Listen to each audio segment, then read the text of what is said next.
Hi, and welcome to the History Respawn podcast. I'm your host, Bob Whitaker.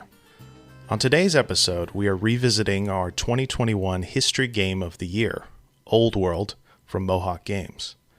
Set in classic antiquity, Old World is a historical 4X strategy game that places players in charge of an ancient dynasty as it attempts to overcome foreign competitors and internal family divisions to build an empire.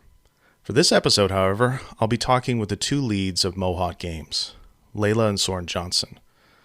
We'll be talking about the development of the game and how Old World makes use of history during the ancient era. Leyla Johnson is Mohawk's CEO and the creative director for Old World, while Soren Johnson is Mohawk's design director. Leyla, Soren, welcome to History Respawn. Hey, Bob. Thank you very much. By the way, we love your podcast, so thanks for having us. Yeah, it's great to be here. Thank you very much. So first question, we are now several months past the official release of Old World, and it has already picked up several awards, including Best Strategy Game from PC Gamer, and I consider the equally coveted Best History Game from History Respawn. And so I'm just wondering, from both of you, what do you make of the response to the game so far?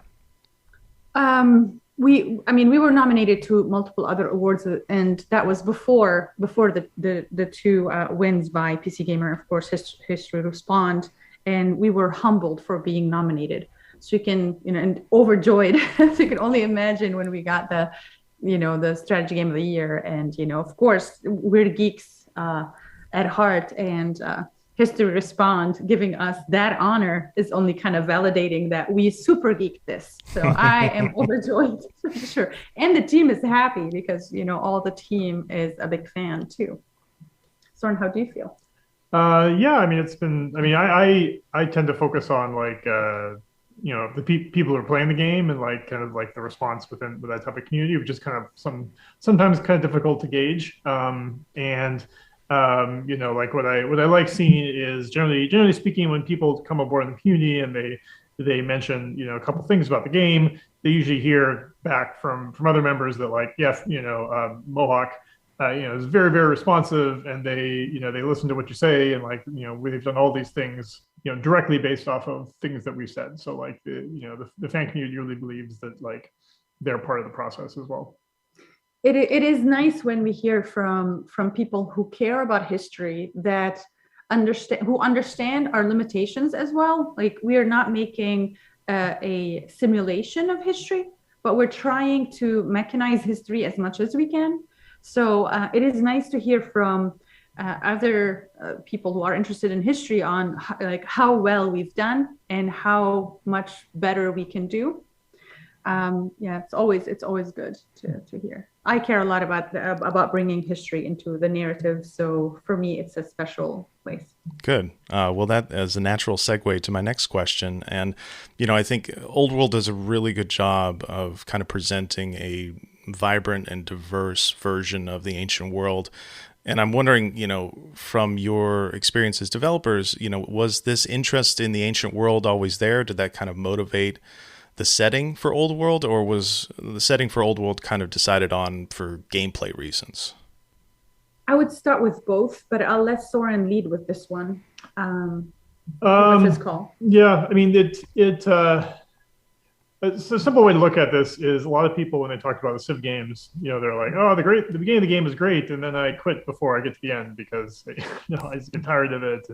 And beyond that, it's always really tricky to introduce gameplay mechanics that are completely kind of new. Often things like air units and globalization and even things like pollution and stuff. There's stuff that they've tried to do a good job with sort of mixed results, but to some level, it's the reason why a lot of this stuff doesn't necessarily work is because they're not really fully integrated into the game. Because they're kind of something that has to be grafted on to the end. So, I felt like from a purely player-centric point of view, if you could focus on, the early era of history, it would just lead to a better experience. So, it was making our jobs as a game developer easier to be able to focus on the ancient era. And then when we we didn't start this way, but at some point when we started deciding we also want to make the game about characters, then it just, that you didn't really have any choice. There's no real way to plausibly, bulldoze your way through history when, people should, you should be going through generations with every turn, so. Yeah, definitely the period. Soren reminds me often that I start like getting excited about another period. I'm like, I'm just going to write about the Ottomans and the Mamluks. And Soren reminds me that, you know what, as long as something is flying in the sky gets introduced, we're doomed. My God, can we have them fly birds? We control the narrative. Well, as a historian, I'm a modernist. I've got a PhD in modern European history. And so I do really appreciate games making the attempt to depict modern history, post-industrial history. But at the same time, I think, your perspective is right that, the best part of a 4X game, a historical 4X game, is usually the first couple of hours. And then, once you get into the late game, trying to strive for victory conditions, you're dealing with hundreds of units stretch all across the globe, and it can be a real chore. And so I think that the setting for this game, gameplay wise, is really great. But then also in terms of history, I love the fact that this game, it's got I would say the usual suspects of ancient history there. You've got Rome, you've got Greece, you've got Egypt, but then you've also got space here for Babylonia, Assyria in particular, and Persia, which I think, for most players in North America, and certainly the students that I teach in Texas, those types of civilizations, those groups of people are less often talked about, even in a Western Civ class where they're kind of shuttled to one side, or maybe they're brought up in the textbook but not actually in the class. So I love the space that this game and its setting gives to those different groups. Yeah. It's they're so of course you probably know that we have to dig deeper to look for references. We have to talk. I don't know if you know this, but I am from the region. I'm from the Middle East, so I usually sometimes talk to historians from that region to dig into what is found, what is not talked about. And of course, it bothers me that there aren't a lot of attempts to bring that knowledge to the rest of the world. I have to say, though, in the last decade or so, there are way more attempts than there has been for the last century. So we had to dig deeper, and at some point, I had to also have a creative approach to how we're going to talk about the leaders and their lives. I don't know when this podcast is going to come out, but I'm currently digging into yet another civilization, and there's not a lot known about the civilization. So I reached out to people from the region successfully, and talking with them as we're doing this interview. I was talking to them previously, and I'm going to continue talking to them afterwards, so I can create a narrative that they feel they're comfortable with, that resembles their culture. The conversation that happens around how to create a leader and a civilization are fascinating. Talking to a person who's relaying a story to me about the archaeology of a certain site, and he goes, they didn't know what they just uncovered. And one of the people who was there, who's local, is like, oh my gosh, this is a furnace. And they're like, oh, interesting. Why do you say that? It's like, we still have the same shape. We use it, till today. So the importance of actually passing something by the locals, just to kind of make sure that what you found could actually resonate with them a little bit more. So we're having these types of conversations that makes me, I'm very careful about how I approach someone else's history, and as I am careful about how others approach my history. So I think that's great. And, I would see even in academic circles, it can be a struggle to get those kind of different perspectives because, just like with, people playing games, academics do have their kind of key interest in Roman history, Greek history, Egyptian history, and, less so for those other fields. But I think you're right that things are changing, and it certainly helps to, have access to scholars and scholarship from those areas because they will have a natural interest in them and a perspective that's informed by experience, which I think is really useful. I mean, the same thing happens with, modern history, where you've got people from those areas who focus on that history and can provide extra insights. So, yeah, I'm really glad to hear that. That was part of the development process here. One thing is just a question. Often it's just a question of perspectives, because there's kind of like, especially being in the West, like, for example, whenever you're talking about the Greek or the Persian Wars, there's just kind of like this inherent bias where people kind of think of the Greeks as the home team, right? Yes. Even though there's no real reason why we should associate ourselves with one as opposed to the other. And I'd say we kind of like took action on that with the only campaign that we've included so far in the game, which is basically the rise of Carthage, right? Mm-hmm. So we tell the story of the Punic Wars, but not from the perspective of the Romans. We tell it from the perspective of the Carthaginians. And we had to dig into some history that we weren't familiar with at all, because we didn't know much about really Carthage before then. And a lot of places frankly, we had to kind of fill in the gaps, because there isn't as good of a historical record there. But we felt like it was worthwhile to do that. Yeah. Oh man, the arguments we had around Carthage till the last minute, till we shipped Old World, the conversation was, is it Carthage or Phoenicia? Because I come from Lebanon. Yeah, of course. I'm deceiving Phoenicia by not representing. And Soren and I just kind of like go back and well, at least I do. I keep saying Soren, and we failed Phoenicia. I feel like we're not doing this. But we wanted to kind of, again, when we are trying to make a representation, we wanted to go somewhere towards North Africa a little bit more, and spread the focus that way. And Carthage hit those boxes for us as well, because it was that civilization that represents a civilization that was kind of not stopped, maybe interrupted, so another civilization can come out of it. So we reconciled that fact. So now we're with. Yeah, I think that's great. And, to have that diversity is so great. And I think it's also, more historically authentic, in the sense that, these ancient civilizations were all borrowing and stealing from each other all the time. And so, it's typically in the case with history textbooks, even to this day, where you've got, kind of your box for Rome, your box for Greece, and they have influence with one another, but, you don't take into account the Phoenicians, or you take into account the Assyrians and their importance. And so I think, a lot of work by historians now is to kind of show the blending of those civilizations and to kind of get over this traditional East-West divide that exists even in historiography, even amongst really, really smart people. They still kind of have this nationalized perspective on the past. And so that's really exciting. I'm glad to hear that. And, I think too, just as an aside, I think it's also more interesting in terms of gameplay. It's like we have so many games about Rome. We have so many games that are kind of related to ancient Greece.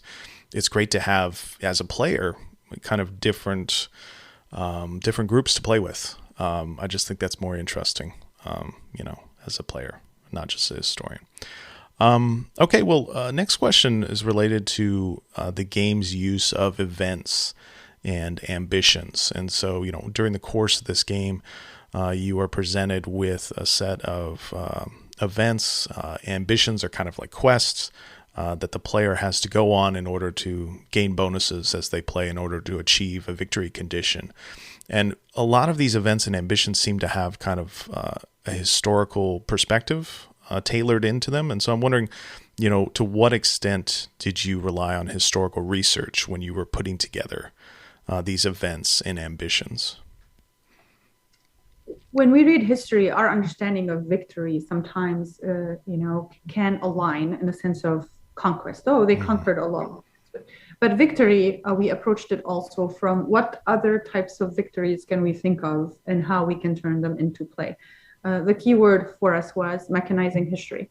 And then, of course, we have Soren, who can, turn, those achievements. The sense of achieving something and winning is inherently married to playing a game. Just the question is, how do we turn it into something that's satisfying? And this is where the genius of Soren happens. I don't know if you guys noticed, but in the events that pop up, a lot of them have this little globe in the upper corner, which will take you actually to the Wikipedia page of, the various backgrounds of some events. And oftentimes it's a little, you can tell we're taking liberties with it, but we're showing where our influences come from, where the sources come from.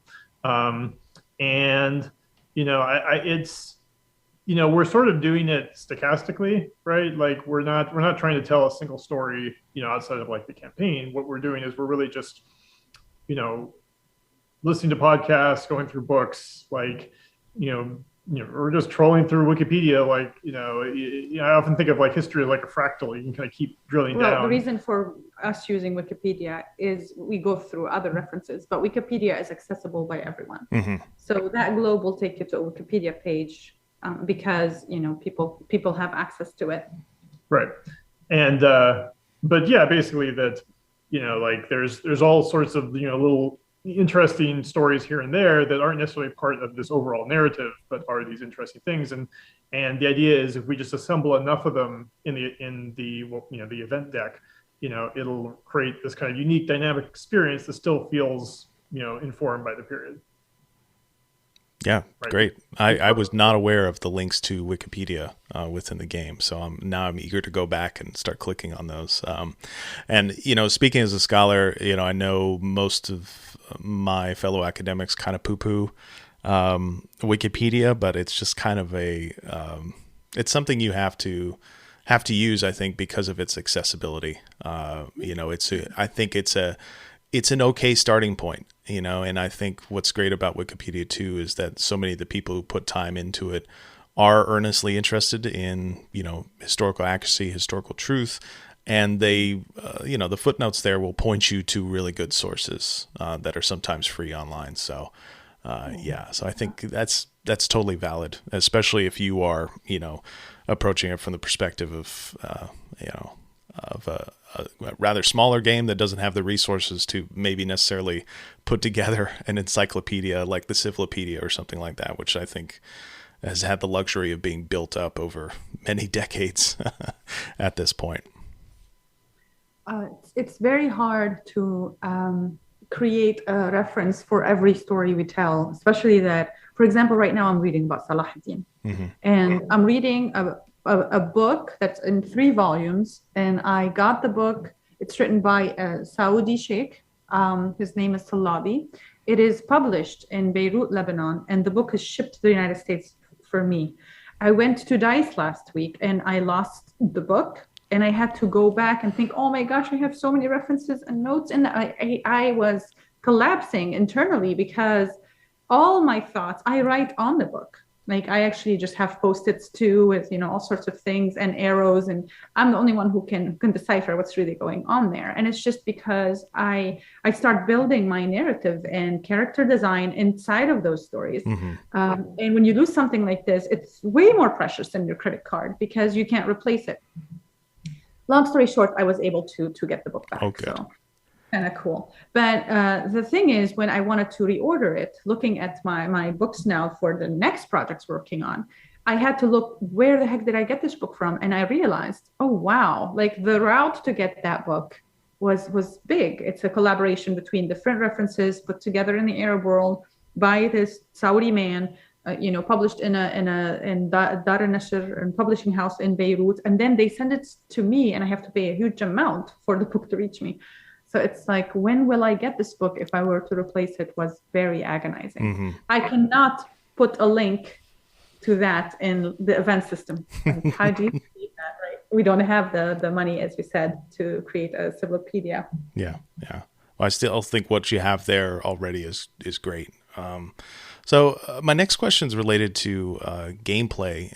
It's related to Old World's order system, which I really love as a longtime player of Civilization, the kind of ability of the order system to turn, usual choices for the player into finite resources that you really have to think really carefully about for each term. So I'm just wondering, how did the order system come about through Old World's development? Sure, it was probably the first idea that really, it was actually really the reason to make the game, was that I felt that if you took a Civ style game and you just stuck an order system on top of it, it could really revolutionize how it felt to play the game. Honestly, the inspirations were actually Facebook games. from way back when, because no kidding. Yeah, a lot of those games, their business model was around the idea of you'd have power or energy or something that would accumulate over time. So kind of the Zynga games, right? Exactly. Yeah. So you'd log on, you're like, oh, I've got 12 actions, and you did your actions, and then you run out, and you're like, well, come back in 4 hours or pay us, $5 or whatever. And, I wasn't particularly interested in that, but, I was just kind of like, well, the whole idea of, you have a limited number of actions and you have freedom to just, use them however you want to, which also a lot of board games have played with as well, but not as much video games. I thought could be interesting. So initially it was just like, well, let's just kind of see what happens, right? Like why have we always assumed that, every unit should move once per turn and that's the way the game should work, right? Because frankly, that leads to a lot of problems once you have like 100 units and you're moving units around just because you basically have to, or, there's no reason not to, which means that if you're trying to play the game, you're going to take advantage of the tools you have, right? And yeah, it just immediately worked really well. It took a while to get the details right, but just the sense that you actually have to make these choices about what you want to do, and you have some freedom, and you're making real decisions. You're spending your orders on your military means you're not spending them on your workers, and vice versa. And so it was just one of those things that worked. So I'm kind of curious to see if it's going to become more common in like kind of the 4X genre. Yeah, I really hope it does. I think in a previous episode, History Respawn on the show related to Old World, I'd compared it to the order system, comparing it to like trying to spread a really small piece of butter over a big piece of toast, and it's like you got to pick and choose which parts of the toast you want to butter. And then the other parts are just not going to get any attention, and it's going to go really bad, probably. And I think, like, you're thinking about it in terms of Civ games. If you think of Civ as like, Sid Meier said, a series of interesting choices. It just kind of, the order system like adds more choices, right? It kind of does the strategic level, like you said, but then kind of like each turn is kind of turned into small choices that you have to make, and it really ups the pressure on the player. I feel very stressed just about every turn. So I hope other developers kind of pick up on this idea. I think it's really great. The thing about building into strategy is that you want the player to make the decisions, right? You want them to make them strategically as they can. You have to give them that freedom. And then that's the whole point, is to have fun building your strategy. And then you give them this infinite amount of things that they have to control that they can't really control. And this is where I struggled as well when I played Civilization. I think, Soren could hear me like going, oh my gosh. And I had to put like the units on auto because I no longer want to make these decisions. It's a lot of small decisions that I do not want to just keep saying, nope, not this time. Nope, not this time. I don't want to move you. I don't want to move you. Please just don't come onto my screen anymore. This is no longer playing. This is just micromanaging. Mm-hmm. There's no fun in that. Just kind of like having to go over each and every unit and pass. So just to pass.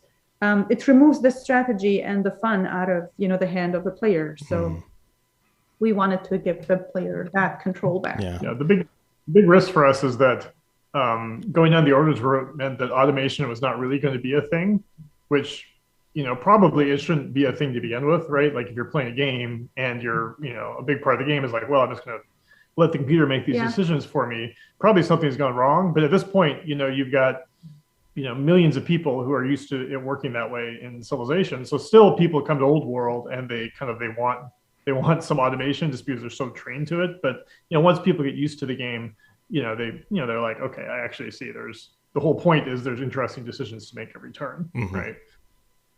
Yeah. And, I don't think that this game has the same kind of, unit glut that you get, at say late game Civ, like Leyla was mentioning. I mean, that can be one of the most difficult parts of getting to the end of a Civilization game is, the last 3 or 4 hours where you've got hundreds of units and you've got all these settlers or workers that have the potential, right? They have the potential just keep building roads or keep building improvements. And so it's like, well, you should use that, if you can.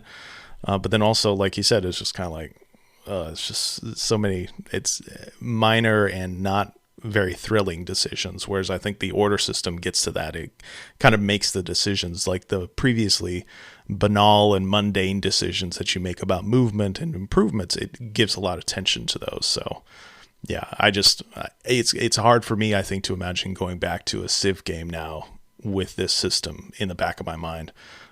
It's also difficult for me to go back to a Civ game without Old World's undo button as well, which is a really fantastic improvement. I love that too. I love the undo button.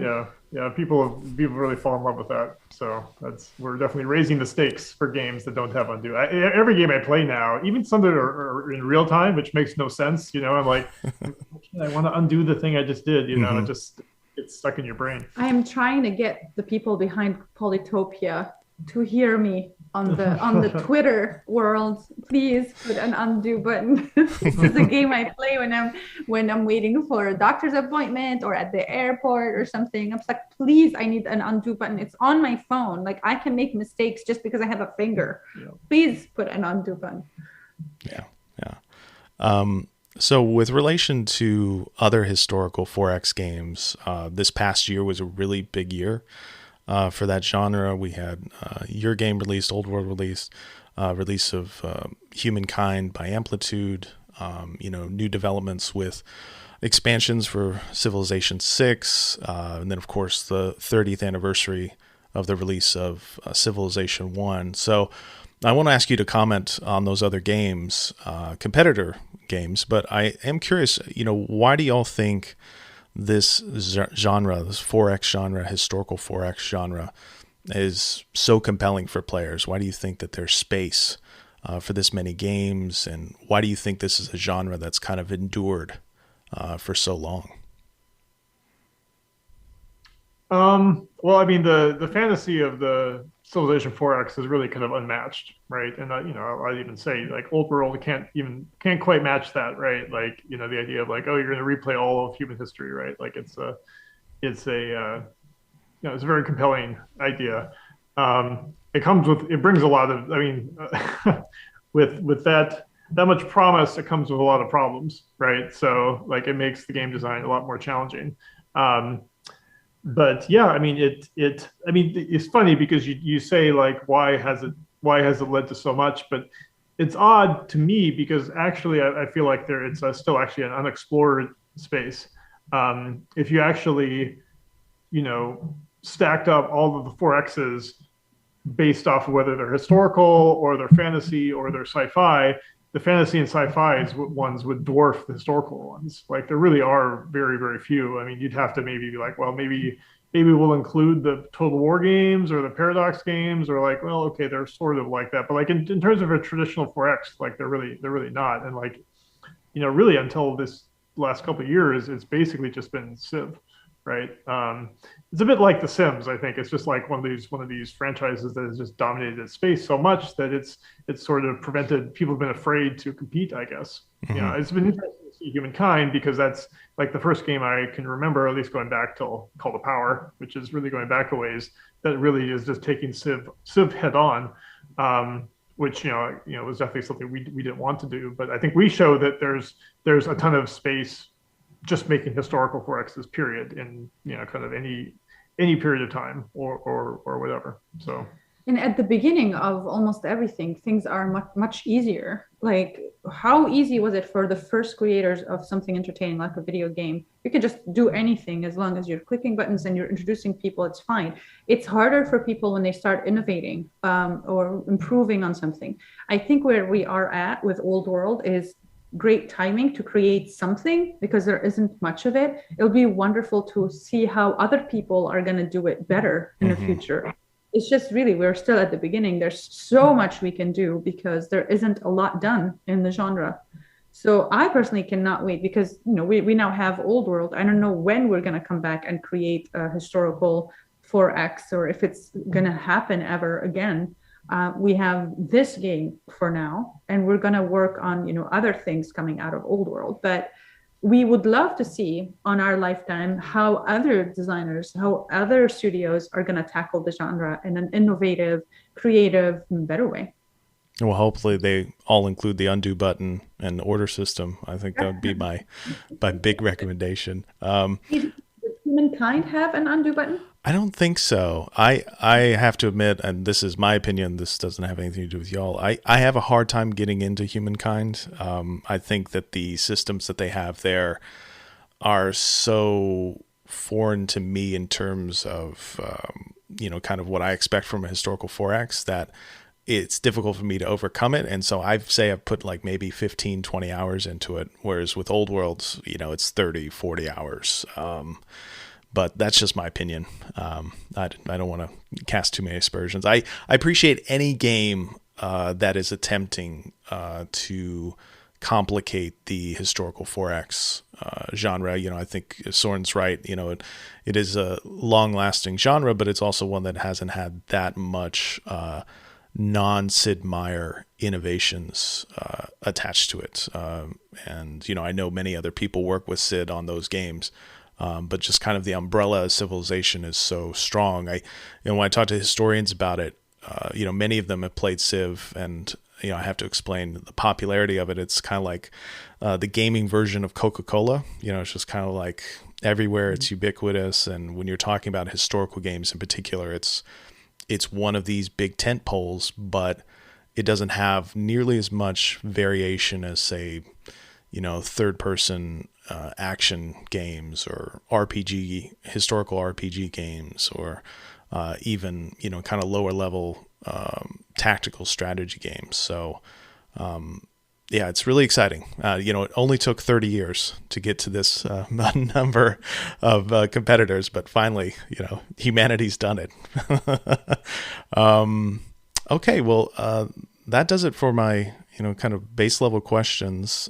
But I was curious. I know that y'all are preparing to launch this game on Steam, which I think is really exciting because hopefully more people will play it, come into contact with it. But it also makes me wonder: are there any plans so far for DLC or maybe added scenarios or added civilizations for Old World? Yes. No, just okay. Thank you. Definitely yes. Again, we are very close to our communities, to people who talk to us, and we see that there is, if I may use the word, thirst for more, and that only kind of makes us want to produce more. So yes, there are more DLCs. We are thinking of other civilizations. The question is, when are we going to be able to launch them? How long will it take us to create them? And of course, who are the best people to work on them? We are trying as much as we can to work with people who authentically grew around certain cultures to represent or create these types of scenarios. So that makes it a little bit or a lot more harder for us to create, trying to find these resources, also making sure that they understand how we make games strategically. They also have to be good at writing and thinking narratively. They have to be a designer, a writer, a bit of a programmer, that we can help them, and have grown in that culture, and they like history, and they can understand the world of strategies and possibilities. However, we have found a few, so we're kind of happy to announce almost nothing. We have found some people who can help us create more content that is authentic. Good. Well, that's encouraging. That's what I wanted to hear. So yeah, I'm happy with that answer. All right. Okay. Oh, go ahead. We are working on 2 projects that I cannot wait to talk about. And one of them is in a uncharted territory, a territory also that hasn't been touched much. So in the world of video games, and I cannot wait to share it with the world. Like I constantly digging into that research and trying to repress my need to go work on that game because I'm focusing still on Old World, which is really hard. But I go to sleep at night feeling super excited to like add these things tomorrow to my notebook, and of course not losing any notebooks anywhere from here on. I'm just gonna glue my books to my hands or something like that. So you're not a fan of a Kindle or an e-reader or something like that? That's not. I don't think they are available on Kindle. Yeah. this is why I was saying the opposite of accessibility is what I'm going through right now. Mm-hmm. If you are going to touch something, a part of the world or history that hasn't been dug up, you're going to have my problem. And my problem is I have to find the books in their original language and read them and try to create a narrative from them. But to find them to start with means that there's just a small place that creates them. And if I lose them, I have to wait 3 more months to get them back, and very expensive.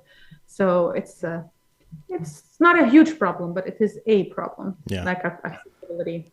Well, I appreciate the effort. I'm sure my listeners appreciate the effort as well. That's great to hear. All right. Well, Leyla, Soren, thank you so much for joining me. Thank you so much. Thanks a lot. And thank you for the beautiful award. We care a lot, and we appreciate recognition and validation from people who love history as much as we do. Sure. Yeah. Well, I would love to get to the point where History Respawn can afford an actual physical award, or maybe even just like a big check that with no monetary value. I've always wanted to give somebody a big check. I haven't yet done that. So that's a life goal. But yeah, thank you so much, and good work with everything you're doing. And we look forward to seeing what happens next with Old World. Thank you. All right, listener, thank you for joining us. If you are interested in History Respawn and checking out our archives, please visit historyrespawn.com. And if you really enjoy our work, please consider supporting us on Patreon at patreon.com/History Respawn. And until next time, goodbye.